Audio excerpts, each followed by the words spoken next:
What's up, everyone? Welcome to Power Play with CJ Prospect Profiles. Today we're focusing on Cody Corbett of the Edmonton Oil Kinsg, twice undrafted defenseman that I think teams are regretting passing on.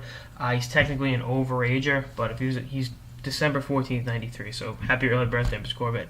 If he was a few weeks younger, he'd be, right on track as 94. So, 6 in one hand, half dozen in the other, pretty much. But his on the ice production has been very good. He had 26 points as the Western Hockey League rookie in 54 games in 2011-2012. Last year, up that with 42 points, and this year is 22 points through 20 games, averaging better than a point a game on a pretty good team in the Western League. I like his game. He's a good offensive defenseman, good two-way defenseman. Plays the game hard, plays the game right.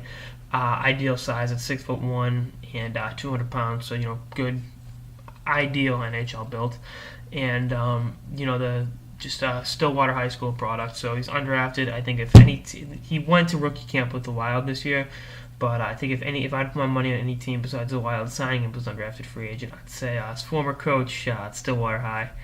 Phil Housley's an assistant with Nashville, and I don't know what the specific relationship was there, but I'm assuming it must have been pretty pleasant. I'm sure Housley taught him a thing or two. I mean, Housley was aight on the power play himself, but like I said, I like his game, and actually I wanted to point out something about him. I should have said this, 8 months ago when it happened, but the night of the Boston Marathon bombings, the first Edmonton Oil Kinsg game after that, he wrote "Pray for Boston" on a stick, which I know people would say, it's nothing, but someone who was deeply affected by the bombing, who had family members over there, this native son of Boston myself, to see someone who had no ties to the area at all, not that I know of, acknowledge the people of Boston.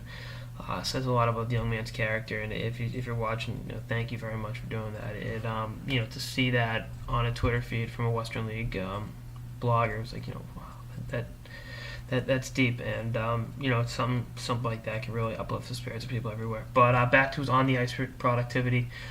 I look for him to wrap up his junior career this year. Edmonton's got a pretty good team, and continue to blossom and develop. He's definitely overlooked on a team with Curtis Lazar and Henrik Samuelsson, the aforementioned Griffin Reinert, Tristan Jarry as well. Really deep team, but I think he's as much a part of their success as anyone on that team, and hopefully he gets a pretty good pro contract at the end of the season, because I think he's warranted it, and I think the stigma attached to overage players is for one unfair. Part of it's fair because you're older than most players, but like I said, a few weeks difference, and he's not, he doesn't have that stigma attached to him.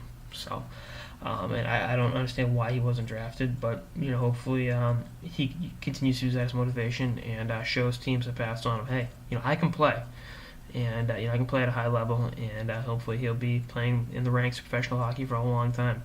But anyway, that's on this episode of the Power Play with CJ Prospect Profiles on Cody Corbett of the Edmonton Oil Kinsg, formerly of Stillwater High School in Minnesota. Stay tuned for episodes through the season and beyond. Later, guys.